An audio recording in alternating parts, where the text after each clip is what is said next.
glad to appreciate that. I think what's appropriate is a very simple story that I think you'll appreciate.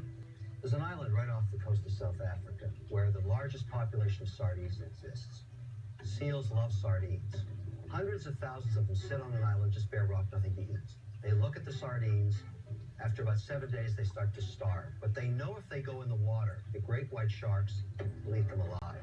Somebody has to go in the water from the seals to sacrifice their lives so that the others can live eating the sardines. It's the one that's starving the most that goes in first, followed by maybe a few thousand more. The ones that sacrificed their lives did it for a purpose, so the DNA of the ones that live can go on.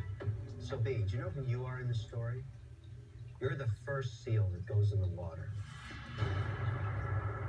The purpose was that others will never come in here again without their numbers. They will learn from the blood in the waters that you provided. I'm out.